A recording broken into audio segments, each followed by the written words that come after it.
terima kasih pada hari ini tanggal 14 Agustus tahun 2018 sudah berlangsung sidang di Mahkamah Konstitusi Republik Indonesia sehubungan dengan sengketa pilkada Kabupaten Paniai, di mana minggu lalu permohonan pemohon dari kandidat incumbent yang kalah dalam pilkada tanggal 25 Juli menyampaikan permohonan sudah dibacakan, dan pada hari ini secara resmi di Mahkamah Konstitusi Republik Indonesia pengacara dari pasangan calon nomor urut 3 Deci Nawipa dan Octavianus Gobai memberikan jawaban terhadap permohonan pemohon, dan dalih-dalih yang sudah disampaikan sudah membantah pada hari ini dalam sidang Mahkamah Konstitusi Republik Indonesia. Kami dari intelektual bahkan juga tokoh politik di tingkat Papua dan Kabupaten Paniai menilai persidangan pada hari ini berjalan baik. Pada permulaan jam 8 mulai sampai dengan selesai, di mana para termohon memberikan jawaban-jawaban yang sesuai dengan apa yang sudah dilakukan oleh Komisi Pemilihan Umum Kabupaten Paniai lewat pengacara Bapak Peter R. Dan juga dari pihak Panwas dengan segala macam rekayasa dan manipulasi yang menyampaikan, di mana majelis hakim melihat dengan jeli bahwa semua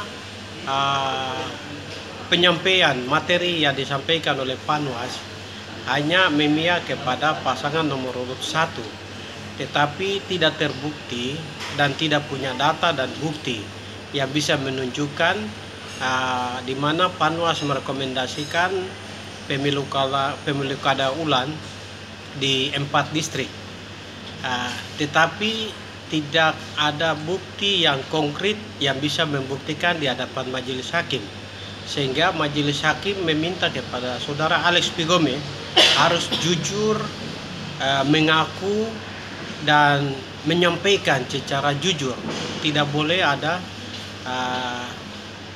rekayasa dan manipulasi. Dari gerak mata dan juga gerak-geriknya, cara bicaranya, majelis hakim menegur langsung dalam persidangan itu. Dan kami sebagai intelektual sangat menyesalkan tugas Panwas yang selalu sejak pendaftaran sampai hari ini selalu membela hanya satu pasangan calon. Dan ini ke depan generasi muda suku Me, bahkan juga generasi muda Papua tidak boleh seperti ini. Ini satu pelajaran yang sangat buruk dan jelek kinerja Panwas dalam sejarah penyelenggaraan pilkada di Indonesia, bahkan juga di Papua dan Paniai. Kami harap Panwas yang baru besok dilantik, mereka harus mengacu pada aturan perundang-undangan yang berlaku. Itu yang berikut dari pihak terkait juga memperjelas kebenarannya bahwa rakyat di daerah Ekadide, Agadide, Topiai, dan Bogobaida itu mereka memberikan dengan sistem noken, di mana kepala-kepala suku dan semua intelektual di wilayah itu mereka kumpul dan sepakat memberikan suara kepada kedua pasangan calon.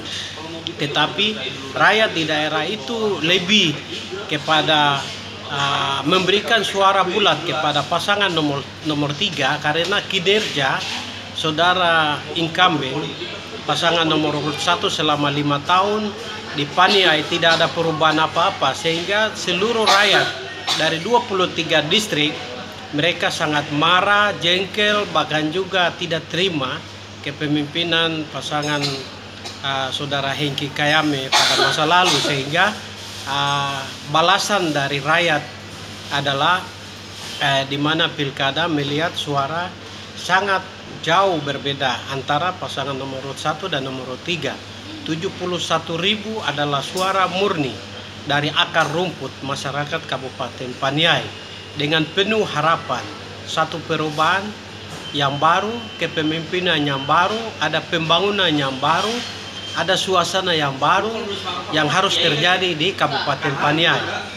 Dengan demikian saya yakin dan percaya majelis hakim yang lebih memahami aturan perundang-undangan yang berlaku di Indonesia ini pasti akan menolak, karena dasar hukum untuk sengketa pilkada disengketakan di MK adalah minimal 2%, sementara di Paniai itu 41% perbedaan antara nomor urut 1 dengan nomor urut 3. Dengan demikian tidak mempunyai dasar hukum untuk memperpanjang masalah. Jadi kami harap 1-2 hari ke depan akan tolak permohonan pemohon.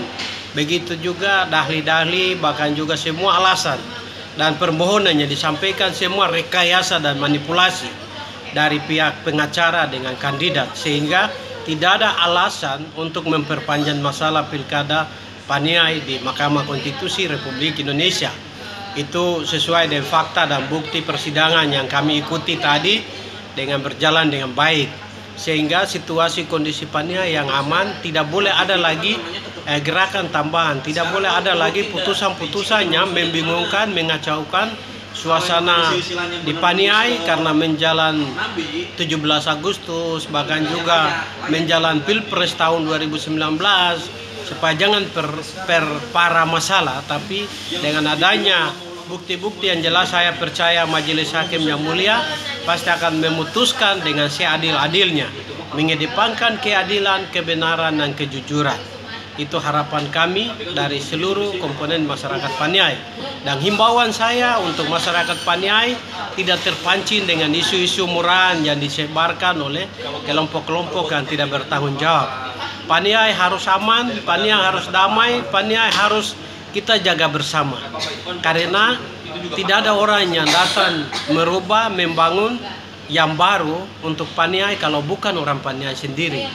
Hanya pencurilah yang bisa datang merusak dan menghancurkan pembangunan kita di Paniai. Untuk itu semua rakyat mendoakan Bupati terpilih dan Wakil Bupati mereka dengan sehat walafiat dan bisa membangun Paniai yang lebih baik, lebih bersih, dan lebih membawa sebuah perubahan yang baru sesuai dengan harapan dan kerinduan rakyat, bahkan juga semua komponen masyarakat Kabupaten Paniai. Demikian yang kami bisa sampaikan untuk sehubungan dengan Pilkada Kabupaten Paniai Kabupaten Paniai tahun 2018. Terima kasih.